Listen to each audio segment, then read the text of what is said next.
오케이? 그러면 또 이어서 살펴보겠습니다. 우리는 본격적으로 이제 신경망 학습 알고리즘을 이제 구현하려고 하고 있고요. 먼저 손실에 대해서 같이 이제 살펴보면서 알아보도록 하겠습니다.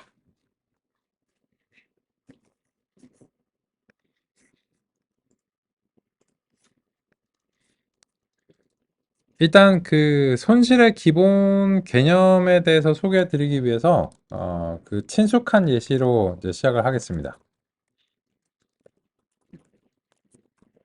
여러 번 이제 만들어 보셨던 그런 이제 구성입니다.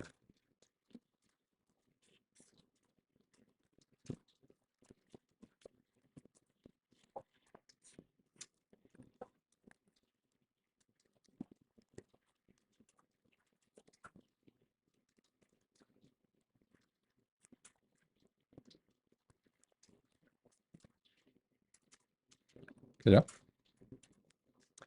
재미없으니까 랜덤 노이즈를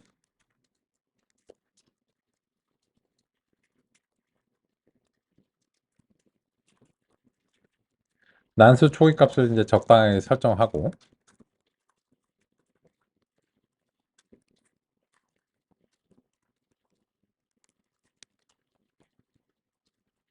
x의 개수만큼 이제 랜덤한 노이즈를 이제 생성하면 이제 난수 초기 값을 설정했기 때문에 이렇게 이제 하시면 뭐 그 통상적으로 어제부터 이제 보시던 그런 그래프를 이제 그릴 수 있고요.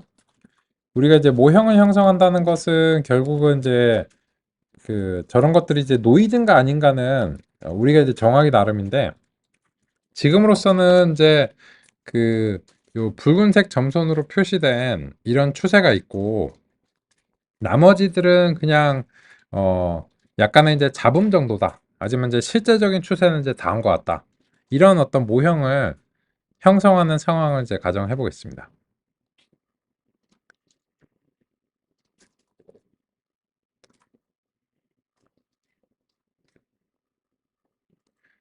그러면 여기에 대해서 우리는 이미 어떻게 하는지 잘 알고 있습니다. 리니어 모델에서 선형 회귀 정도면은 이제 상당히 이제 잘할 것으로 이제 기대합니다.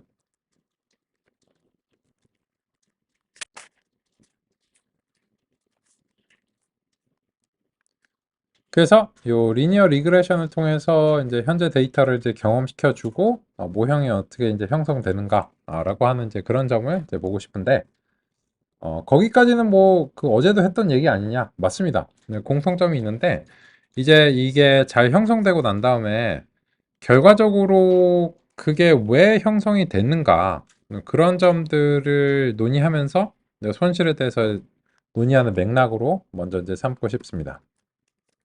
그래서 이제 우리의 그 모형이 이제 리니어 리그레션 이제 상황이고 얘서 이제 fit을 이제 시켜야 되는데 요게 그 x가 이 1차원이라서 그 대문자로 그 2차원의 이제 형식으로 우리가 이제 강제로 좀 만들어 줘야 되고요.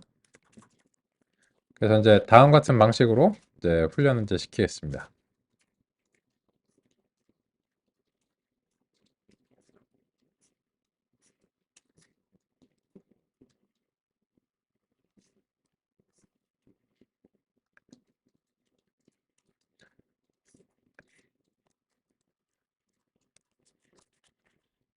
x를 리쉐이브 시켜야죠. 넘파이를 리쉐이브 시키는 게 아니고.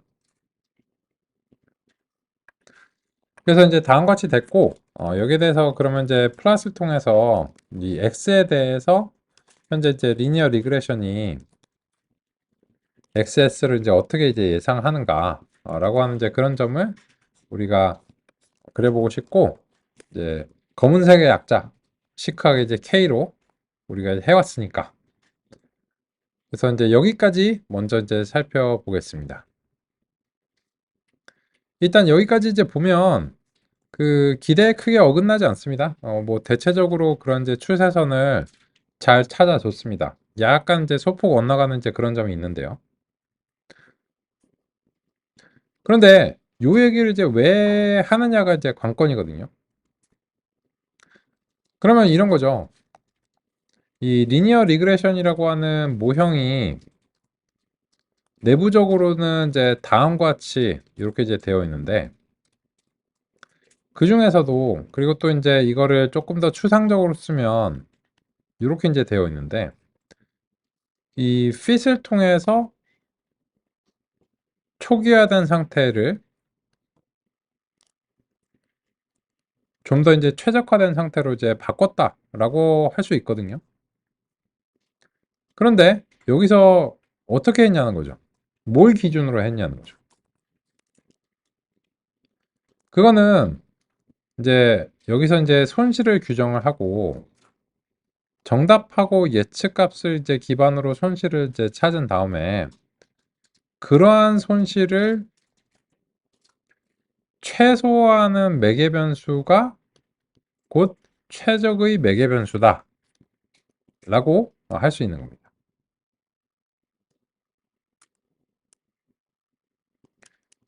그렇다면 이제 이 손실을 어떻게 측정하는 것이 바람직한가 라고 하는 점이 이제 관건입니다.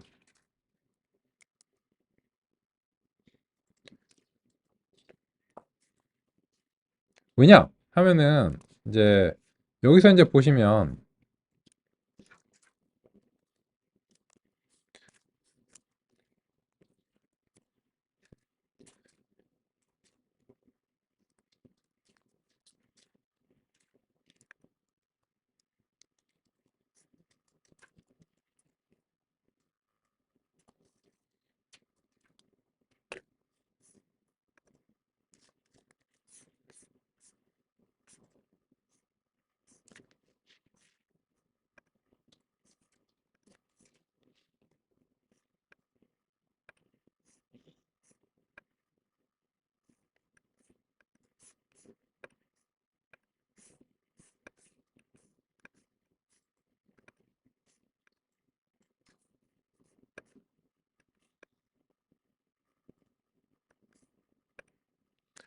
여기서 이제 어제 드렸던 그 이야기를 활용을 해서 같이 이제 현재 이제 상황에 대해서 표기를 이제 정립하고 이제 평가를 해보겠습니다. 뭐냐면 이제 이 요 각각의 점들이 실제 데이터예요. 실제 데이터는 이제 Y로 표기를 하겠습니다. 근데 우리가 이제 이 실제 데이터의 그 데이터 제너레이션 프로세스 DGP를 모르는 상황에서 이 모형을 이제 형성하는 게 이제 필요하죠. 왜냐하면은 이제 F는 MA나 E는 MC 스퀘어 같이 딱 기계적인 요인이 알려진 경우에는 뭐 그냥 이거에 부합하는구나라고 하는 것을 이제 확인하는 거 이외에는 할 일이 없으니까요. 그래서 이제 데이터를 이제 경험시켜줘서 여기 이제 맞추는 건데, 그렇다면 이제 요 직선들이 우리가 이제 알고리즘을 통해서 형성한 모형이라고 할 수 있습니다. 그러면 이제 여기서 우리는 이 정답하고 모형의 관계를 다음과 같은 방식으로 표기를 이제 정립을 해보겠습니다. 근데 이거는 이제 관점인 거죠. 무슨 말인가 하면 모형은 언제나 비현실적이에요.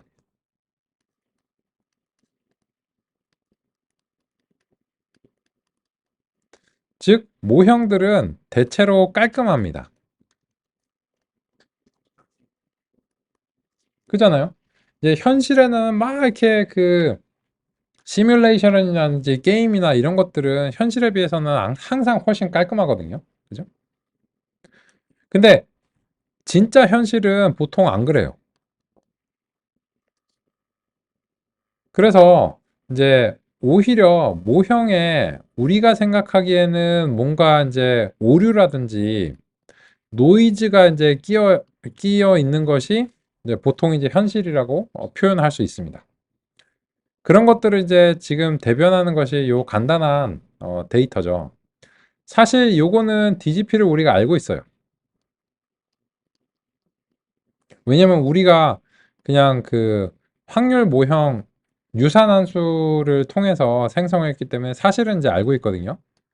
근데 모른다라고 가정을 하고서 지금 이제 살펴보고 있는 겁니다. 그러면 이제 보통 모형이라고 하는 것은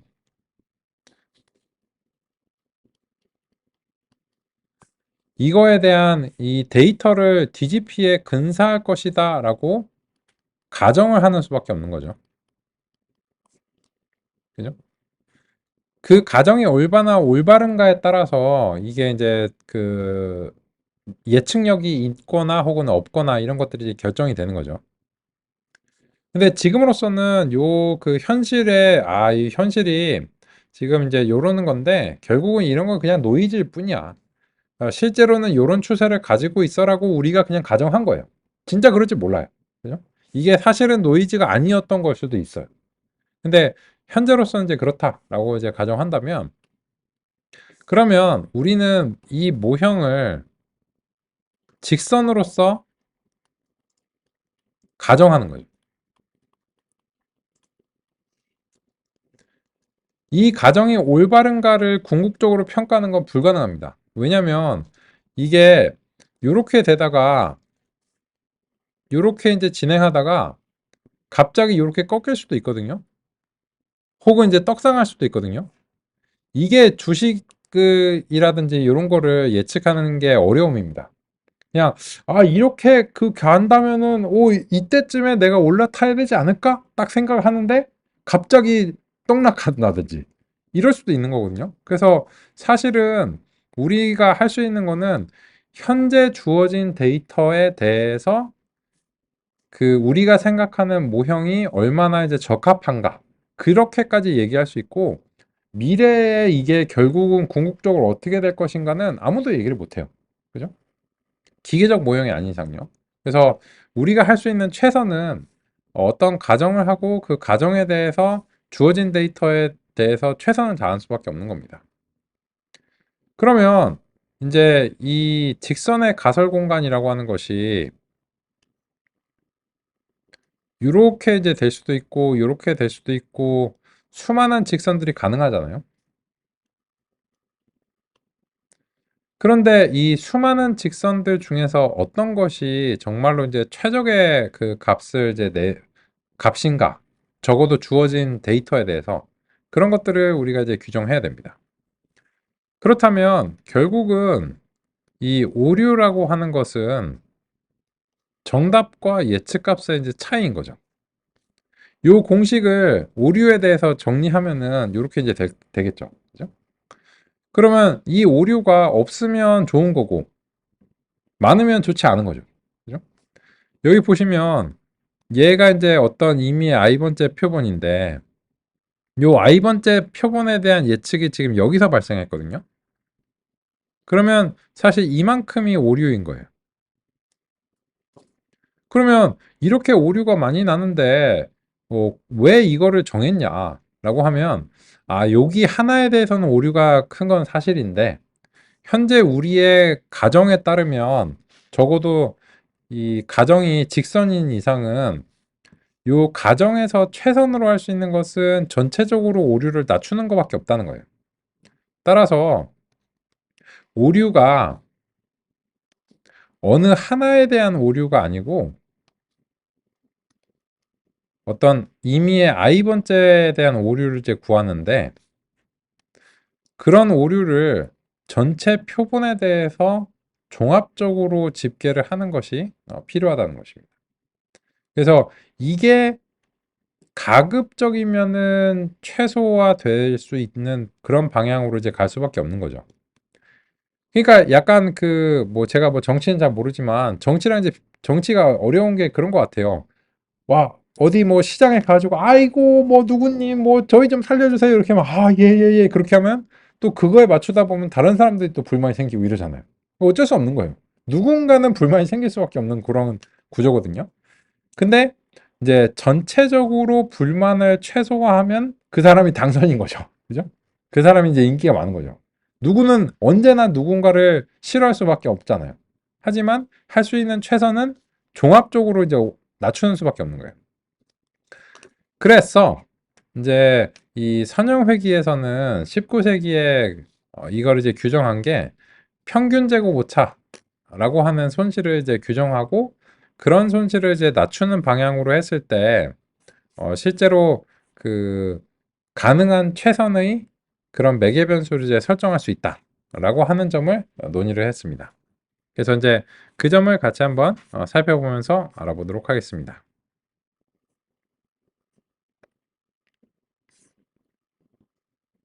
매개 변수를 학습하기 위해서는 어떠한 모형이 다른 것보다 더 나은지 평가하는 기준이 필요합니다. 지도 학습의 목표는 정답에 가능한 가까운 예측을 하는 것입니다. 그래서 정답과 예측의 오차를 최소화하는 과정이 학습이라고 할 수 있습니다. 그렇다면 그러한 오차를 측정하는 방식을 정의해야 합니다. 선형 회귀는 평균 제곱 오차를 활용합니다. 오차는 정답과 예측의 차이로 간단하게 정의할 수 있습니다. 각 표본별로 측정된 오차는 전체적으로 취합될 필요가 있습니다. 즉, 종합 오차를 구해야 합니다. 오차가 양수음수 모두 가능하기 때문에 취합하기 위해서는 최소한 절대값이 필요합니다. 미분을 활용해서 최적화를 수행하는 방식을 선택할 수 있도록 오차를 제곱하여 합계를 구하는 종합 오차를 정의할 수 있습니다. 표본 개수로 정규화하기 위해 표본수로 나누어 주면 평균 제곱 오차가 됩니다. 종합 오차는 종종 손실이라고 부릅니다. 이렇게 정의한 손실함수의 매개 변수에 대해 해를 구하면 최적의 매개 변수를 구할 수 있습니다.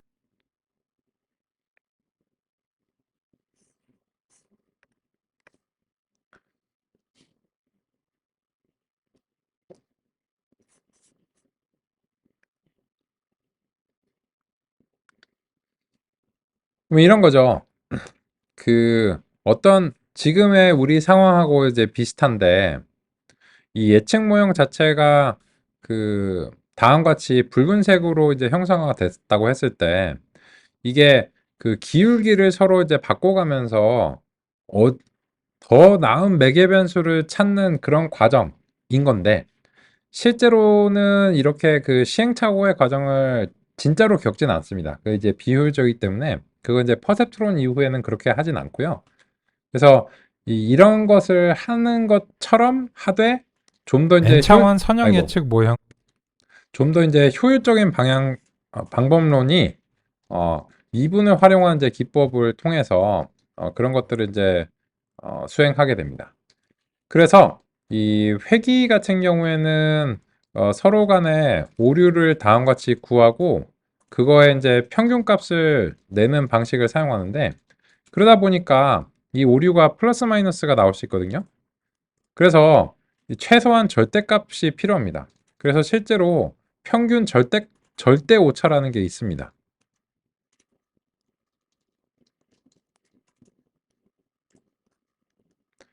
그런데 학습을 수행할 때는 절대 오차는 잘 사용하지 않고요. 주로 평균 제곱 오차를 사용하는데 왜 그러냐면 이게 미분의 기법을 사용해서 최적화를 수행하기 때문입니다. 그 미분의 기법 자체는 자세하게 들어가지 않을게요. 뭐 뉴턴 기법 뭐 이런 식으로 해가지고 있는데 그 간단하게 말씀드리면 이제 미분을 이제 한다라고 하면 이제 dy dx를 이제 하게 되면은 요렇게 이제 되잖아요. 제곱을 하면 이 변수가 살아남습니다. 그러면 이제 해를 구하는데 용이한데 만약에 얘를 그냥 1차원의 형태로 이제 절대값으로 해버리면 그 미분을 해버리면 얘가 그냥 상수 텀으로 이제 없어져서 해를 구하기가 어렵습니다. 그래서 이 보통 이제 그 학습을 수행할 때는 여기에 대한 그 매개 변수의 방정식을 이제 풀어서 학습을 이제 해야 되기 때문에 그래서 이제 제곱을 통해서 변수를 이제 살려놓는 그런 방식을 주로 이제 사용합니다. 그러면 이제 요 선형 회귀라고 하는 것이 그런 평균 제곱 오차를 활용해서 최적의 매개 변수를 구했는데 이게 지금 붉은색의 요 선하고 거의 일치하지만 약간은 상이하잖아요. 그 왜 그럴까요? 그걸 이제 손실의 관점에서 좀 이제 살펴보겠습니다. 그러면 이제 그 우리의 선형 모형을 간단하게 좀 규정하겠습니다. 그럼 이제 XWB 이렇게 이제 되고 여기에 대해서 그 W 곱하기 X 더하기 B 이런 식으로 이제 되는 게 우리 이제 선형 모형입니다. 그러면 실제로 그 선형 회기 자체가 내부적으로는 다음 같은 모형을 이제 가지고 있다라고 하는 점을 이제 좀 확인을 이제 드리겠습니다. 그래서 이제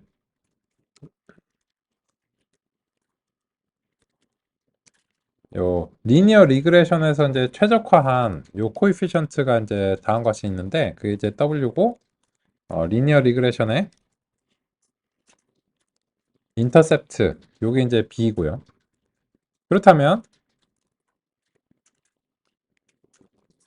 저 리니어 리그레션의 프리딕트를 이제 수행했을 때 그죠?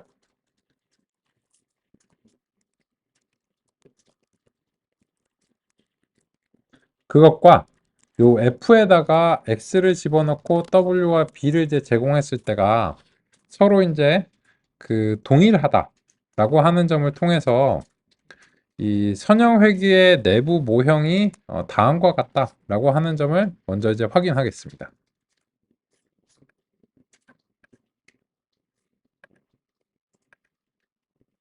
어설션 예외가 발생하지 않았기 때문에 서로 동일한 거죠. 그리고 이 시점에서도 지난번에 이제 그 첫 번째 날 상의 드린 점이 요 올 클로즈를 사용하는 게 부동소수점 연산 이제 미미하게 이제 수행되기 때문에 이 두 개가 그 0.00000이 이렇게 완벽하게 일치하지 않을 수 있어요. 그런 이유 때문에 이제 올 클로즈를 통해서 이런 미세한 부동소수점들의 비교를 수행하시는 것이 이제 바람직합니다. 그러면 여기에 대해서 우리가 그 모형이 이제 예측한 것을 이제 Y predict다라고 이제 부르고요. 그러면 이 Y predict에 대해서 우리가 평균 제곱 오차라고 하는 것을 간단하게 이제 정의를 해보겠습니다. 그러면 이제 진정한 정답이 있고 예측값이 있으면 결국 오류라고 하는 것은 정답과 예측값의 차이죠. 그것의 제곱의 합계를 낸 다음에 개수로 나눠주면 결과적으로 이제 평균이니까. 아이고.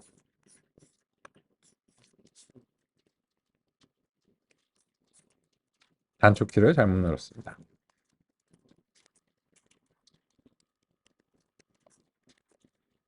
그러면 이제 이 평균 제곱 오차가 당연한 얘기인데 완벽하게 이제 정답하고 일치해요. 그럼 무조건 빵이죠. 그죠?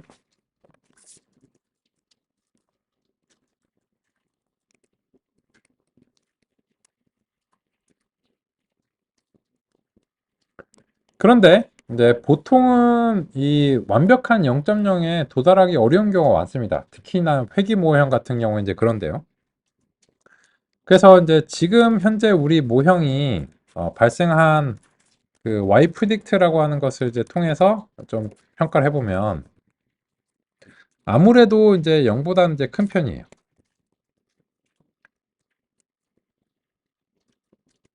뭐 너무 미세한 소수점들은 사실 뭐 큰 의미는 없기 때문에 뭐 이런 식으로 이제 해보겠습니다.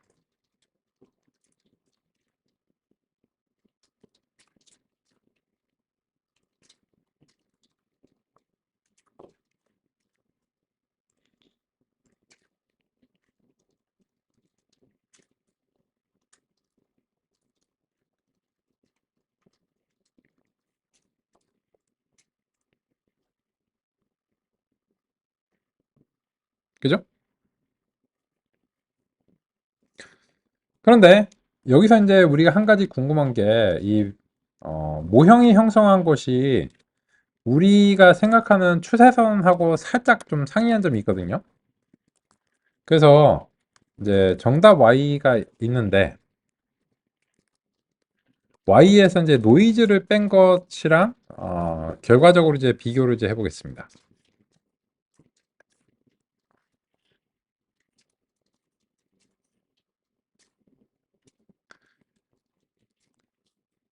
그럼 보시면 요거는 그 정답하고 예측값이 이제 완벽하게 일치하는 경우고요. 요거는 그 정도는 아니죠. 그래서 이제 그 모형이 현재로서 이제 최선을 이제 다했을 때의 그 손실이고요. 마지막에 요거는 그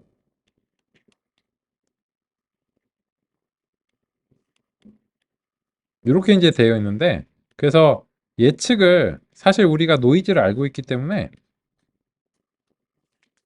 요런 식으로 이제 했을 때 그 오차인 거예요. 근데 그게 요런 식으로 이제 했을 때가 오히려 이제 모형의 입장에서는 손실이 자신이 이제 최적화한 매개 변수의 손실이 조금이라도 더 낮았던 거예요. 그래서 요거를 이제 선택한 거거든요. 평균 제곱 오차는 대단히 상식적이죠. 그래서 이 평균 제곱 오차를 기반으로 해서 선형 회귀는 이제 19세기에 그 최소 제곱법이라고 하는 것을 활용을 이제 했습니다.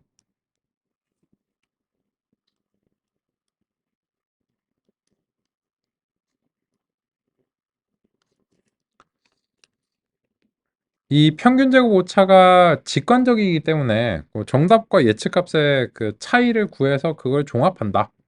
이런 어떤 직관성이 있기 때문에 손실에 대해서 처음에 논의할 때는 일단 여전히 쓰이고요.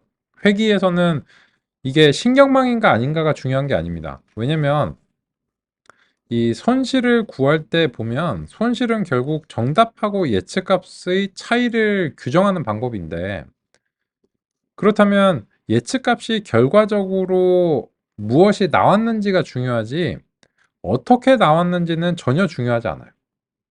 따라서 이 평균 제곱 오차는 이게 신경망에서도 만약에 회귀 출력을 발생하게 되면 평균 제곱 오차를 여전히 써야 됩니다. 그런 측면에서도 이제 당연히 우리가 논의하고 살펴봐야 되는 이제 중요한 점입니다. 그러면 이제 손실의 개념에 대해서 같이 평균 제곱 오차를 통해서 먼저 이제 살펴봤습니다.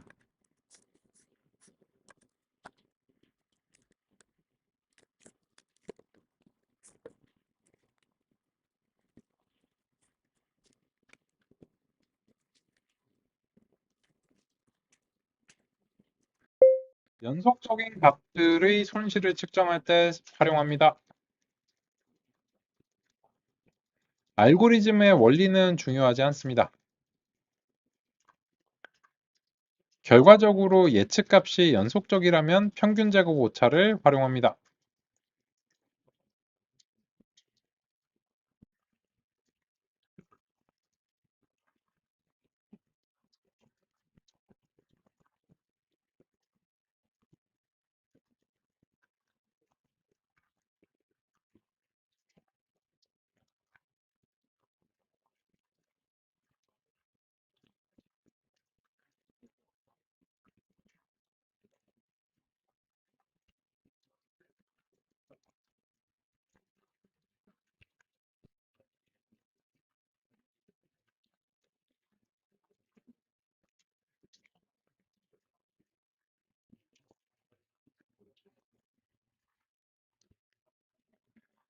그래서 먼저 회계 손실을 같이 살펴봤습니다.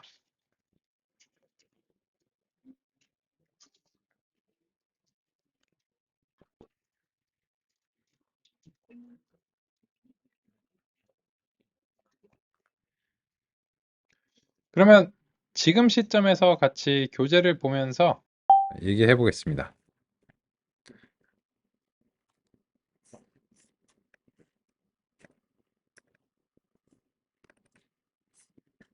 107페이지죠.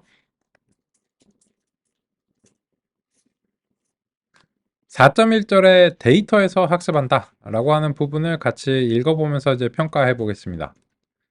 신경망의 특징은 데이터를 보고 학습할 수 있다는 점입니다.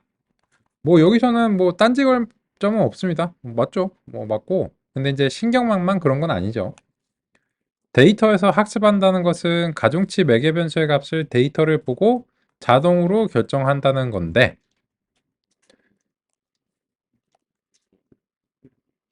예전에는 그 진리표에서 수작업으로 매개 변수를 이제 설정했는데 이때는 매개 변수가 이제 3개였기 때문에 이제 그렇습니다.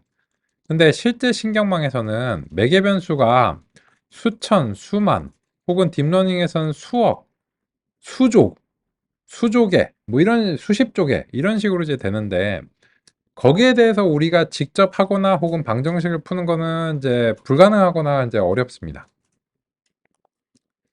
따라서 그 알고리즘적으로 이런 것들을 수행할 수 있는 방법이 필요하다라고 하는 것이 이제 사실이고요. 108페이지 보시면 뭐 4.1.1절의 데이터 주도 학습 이런 것들은 뭐 그냥 그렇죠. 이 내용은 그 제가 소개해드린 내용에서 어디쯤에 해당하냐면 한 요쯤에 해당한다고 생각합니다. 요 DGP라고 하는 것이 있는데 이거를 이제 모르는 경우에 우리는 데이터셋을 통해서 DGP를 이제 장님 코끼리 더듬듯이 이렇게 떠듬떠듬 느껴보는 거죠. 하나의 이제 관점일 뿐이고요. 그래서 요 데이터셋에 따르면 이렇게 모형을 형성해야 되겠다. 이렇게 이제 얘기를 할 수 있는 거고요. 그래서 이 108페이지와 109페이지의 내용들이 대체적으로는 그런 내용들하고 맞닿아 있다라고 이제 생각합니다. 그러면 이제 111페이지 4.2절에 이제 손실함수라고 하는 것이 이미 이제 논의가 시작이 됐습니다. 그래서 이 처음에 이제 비유적인 그런 부분들로 이제 시작을 했는데 뭐 이 점은 이미 논의가 됐으니까 굳이 비유의 사다리가 필요하진 않을 것 같고요. 그래서 112페이지로 넘어가 보겠습니다.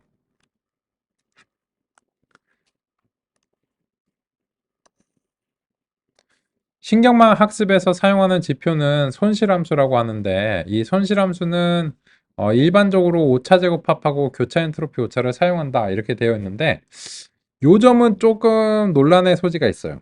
이거는 조금 문제가 있습니다. 그래서 왜? 라고 생각하실 텐데 그 점을 같이 한번 얘기해 보겠습니다. 여기 보시면 4.2.1절에 오차 제곱합이 나와 있고 가장 많이 쓰이는 손실함수는 오차 제곱합입니다. 이렇게 되어 있고 이제 sum squared error 이렇게 나와 있거든요. 그리고 이제 4.1절에 보시면 공식이 뭐 좀 비슷해요. 근데 이게 방금 전에 논의드린 평균 제곱 오차가 아닙니다. 그 점을 좀 그 납득을 하실 필요가 있어요. 그래서 요 점은 그 교재가 잘못했다라고 생각합니다. 그냥 뭐 다른 말로 드리기가 어렵고 쉴드 치기가 좀 어렵고 이거는 교재가 잘못했습니다. 이거는 이제 좀 치명적으로 좀 잘못했다라고 이제 생각이 들고요. 일단 이 표기를 좀 보겠습니다. 요건 좀 까야 되니까 캡처를 좀 해가지고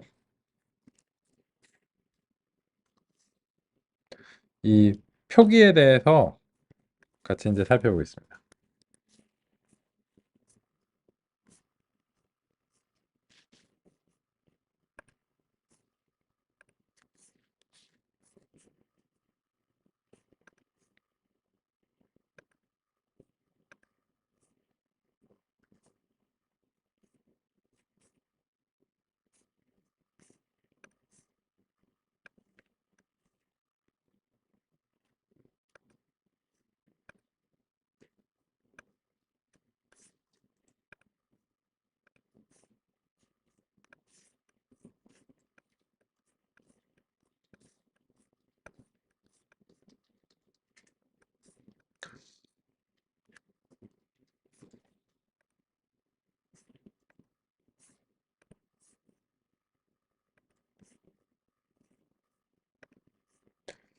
요 방금 전에 그 논의드렸던 평균 제곱 오차랑 오차 제곱합이 다릅니다. 그래서 이제 그 점을 좀 상세하게 말씀을 드리고 싶은데 이 식 4.1절의 표기를 먼저 소개를 드릴게요. 여기서 이제 이 K라고 되어 있는 거를 좀 풀어서 써보겠습니다. 여기서 YK는 신경망의 출력이고 TK는 정답 레이블이라고 되어 있는데 우리랑 이제 표기가 다릅니다. 우리는 이제 Y를 주로 이제 정답으로 이제 표기를 이제 해오고 있고 거기에 이제 대비해서 이렇게 써야 되겠네요.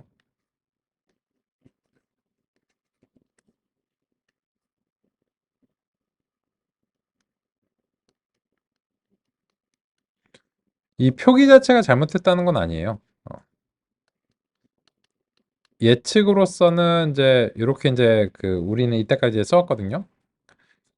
근데 교재에서는 요 그 y에다가 모자를 씌우는 표기가 좀 귀찮았던 것 같아요. 그럴 수 있지. 그럴 수 있지. 그래서 이제 이 교재에서는 정답을 true의 약자 정도로 t로 표기를 하고 예측을 y로 표기를 하고 있어요. 요게 이제 우리가 사용해온 표기고 요거는 이제 교재의 표기입니다. 이걸 잘못했다는 건 아니에요. 그게 뭐 이 표기야 그냥 정하기 나름이니까요.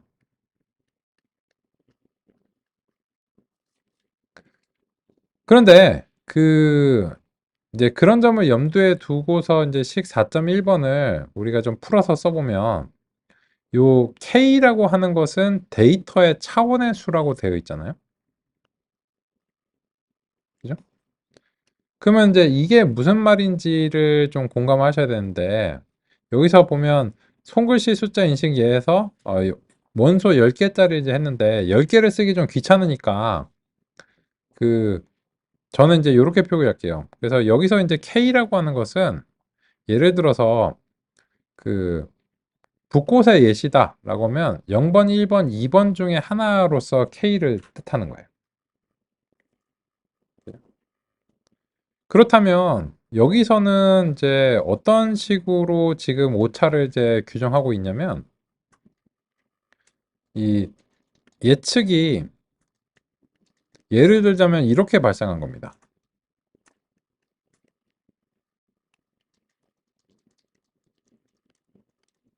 이런 식으로.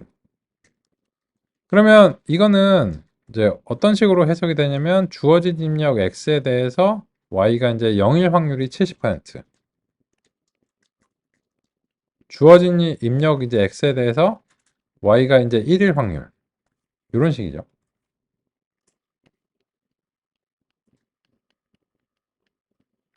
이런 식으로 이제 발생했을 때의 요 K 값이 K가 0번부터 1번, 2번 이런 식으로 이제 진행한다. 이런 뜻이죠. 그래서 이게 아까 평균 제곱 오차랑 왜 다르냐면 평균 제곱 오차는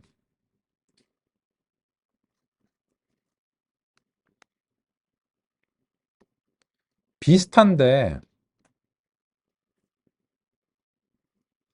이게 I예요. 그죠? 그 말이 이제 무슨 말인가면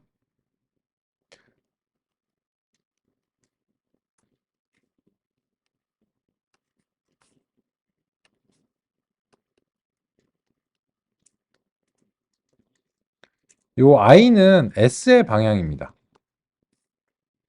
근데 K는 요 출력의 방향입니다.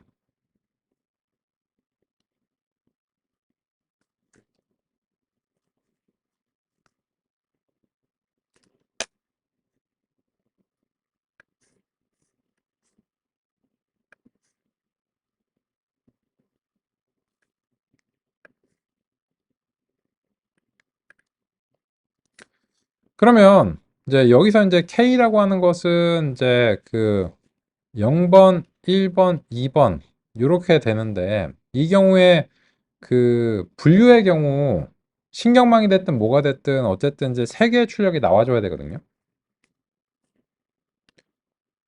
따라서 요쪽이 이제 K의 방향이고 요쪽이 I의 방향입니다. 그죠?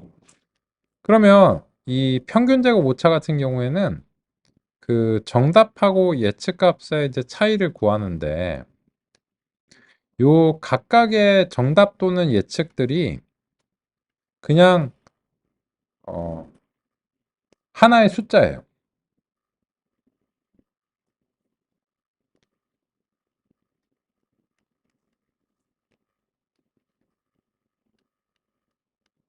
예를 들자면 이제 이런 거죠.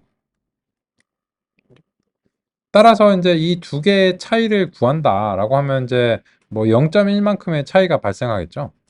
근데 그거를 전체 이제 I에 대해서 종합적으로 수집을 하는 것이기 때문에 각 표본별 오차를 수집을 한다.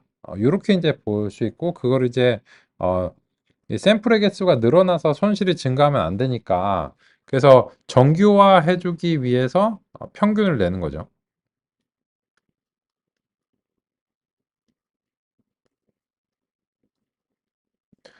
그런데 이 두 가지 공식이 전혀 다른 게 뭐냐면, 얘는 일단은 오차 제곱합하고 지금 요 공식 자체는 분류 출력의 경우를 이제 가정하는 거고요. 첫 번째로는.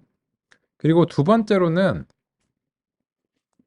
이 차이점이 두 번째로는 얘는 이 전체 S계에 대해서 수집을 하는 게 아니고 개별 표본별 오차입니다.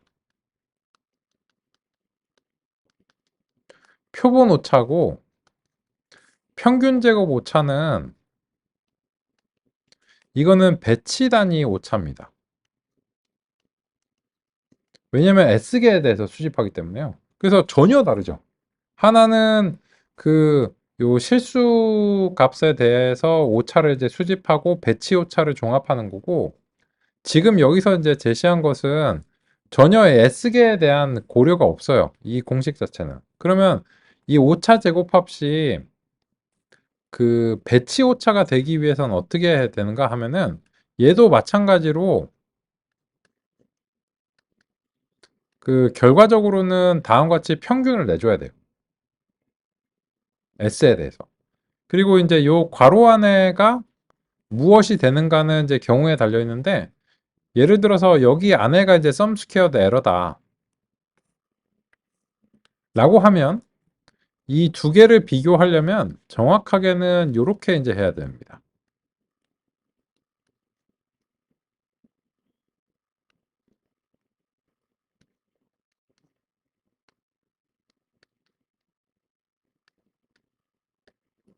이렇게 해야 이거는 배치 오차가 되는 거예요.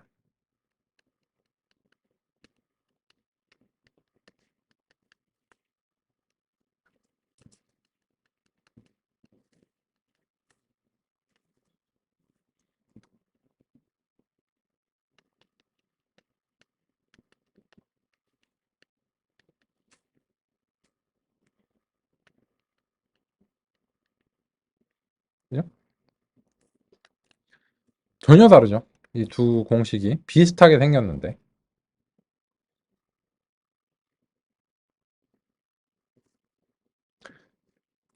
그러면 일단 문제가 뭐냐면, 이제 일단 평균 제곱 오차를 소개를 안 했다라고 하는 것이 문제고, 이게 그 제가 이렇게 이제 좀 강하게 비판한 게 뭐냐면, 이게 초판 지금 이제 교재가 초판 5쇄 이상이실 거예요.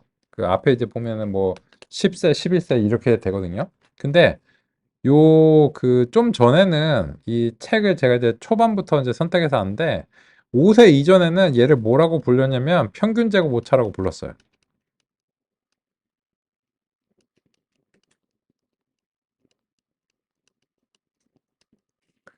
일단 이거는 완전히 틀린 거죠. 그죠? 전혀 동일하지 않거든요.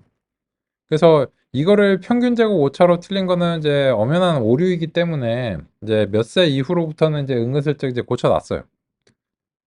그러면 이제 고친 것까지는 좋아요. 그리고 오차 제곱합이 이게 맞다는 거는 그거 오차 제곱합의 공식 자체는 이게 맞기 때문에 평균 제곱 오차가 아닌 것을 수정했으면 더 이상의 문제가 없는 게 아니냐라고 생각하실 수 있는데, 여기가 문제예요.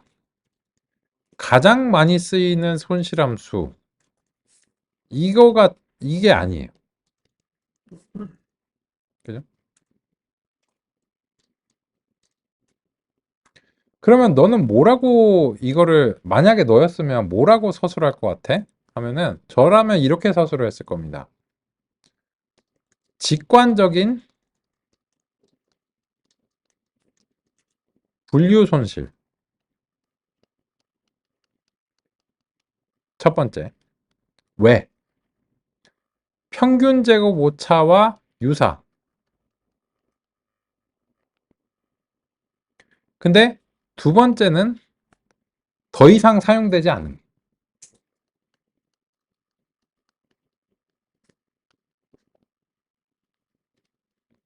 이렇게 서술해야 바람직합니다.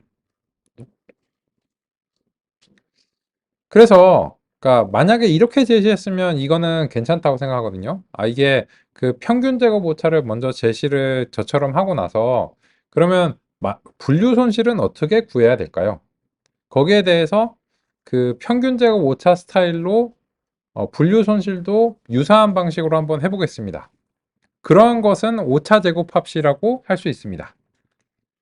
그런데 이제 이 오차 제곱합의 말에는 이게 1960년대 이후로는